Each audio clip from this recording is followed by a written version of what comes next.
ছোটবেলা থেকে আমার ঘুরতে যাওয়া তো অনেক পছন্দের। আমার মা বলতো যখন আমি সিক হয়ে যেতাম আমার মা আমাকে শপিং করতে বা ঘুরতে নিয়ে যেত, আমি সুস্থ হয়ে যেতাম। সো বড়বেলায় খুব ব্যতিক্রম কিছু না। হ্যাঁ everyone, welcome back to my another daily blog. চলে যাচ্ছি আজকে বলিউড ডেজে। সো আমেরিকার মেলাগুলো কীরকম হয় তো আমি আপনাদেরকে আজকে দেখানোর চেষ্টা করব। সো এই আমেরিকায় যেরকম সব সময় সামার থাকে না, খুব কম সময় সামার থাকে এবং উইন্টার বেশি থাকে। সো সামার টাইমটাতে এখানে সবাই অনেক বেশি এনজয় করার ট্রাই করে। সো আজকে চলে গিয়েছিলাম এই বলিউড ডেজে। এটা প্রত্যেক ইয়ারে হয় সামারে। তো আমরা সবাই ইনশাল্লাহ আগের বছরও গিয়েছিলাম, এই বছরও গিয়েছি। ফ্রেন্ডসরা মিলে অনেক মজা করেছি। ফায়ারওয়ার্কস হয়েছে, বাচ্চাদের রাইড ছিল, ফুড কোর্ট ছিল। সো অনেক টয় সেল করছিল, দোকান ছিল, স্টল দিয়েছিল অনেকে।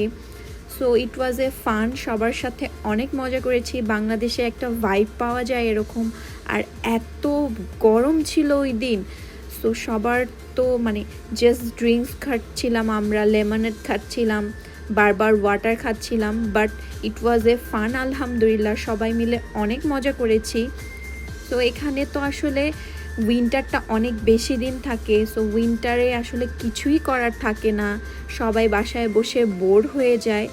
এই জন্য সামারে অনেক বেশি অ্যাক্টিভিটিস রেখে দেয় আমেরিকানরা।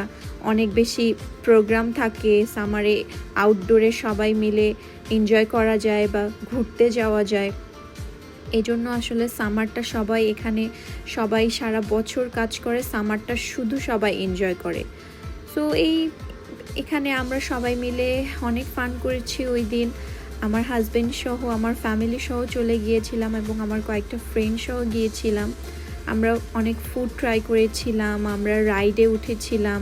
আমাদের বেবিরা তো সবাই অনেক এনজয় করেছে। আমার 2.5 ইয়ারের Amayra, oh my god, she is loving the game, the ride. She was so happy. So ওর হ্যাপিনেস দেখে তো আমি নিজেও অনেক খুশি হয়ে গিয়েছি। ও অনেক মজা করেছে আলহামদুলিল্লাহ। আমার ফ্রেন্ডের বাচ্চারা ওরা সবাই অনেক মজা করেছে।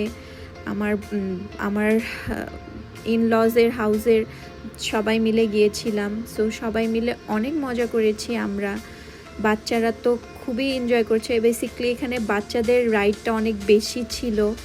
সো প্রত্যেকটা রাইডে সবাই উঠেছিল এবং বড়দেরও কিছু রাইড ছিল যেটা আসলে আমরা সাহস করতে পারি নাই। আমি তো অনেক স্ক্যারি, আমি কোনো রাইডে উঠতে পারি না। আই ডোন্ট নো ওয়াই, আমার খুবই স্ক্যারি লাগে।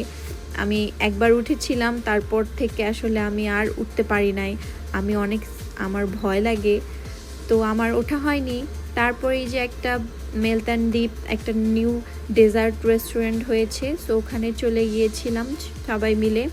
সো আমরা ওখানকার ডেজার্টটা ট্রাই করেছিলাম, অনেক মজা ছিল। এবং thanks for watching my video, এবং ভালো লাগলে লাইক, কমেন্টস অ্যান্ড শেয়ার করবেন।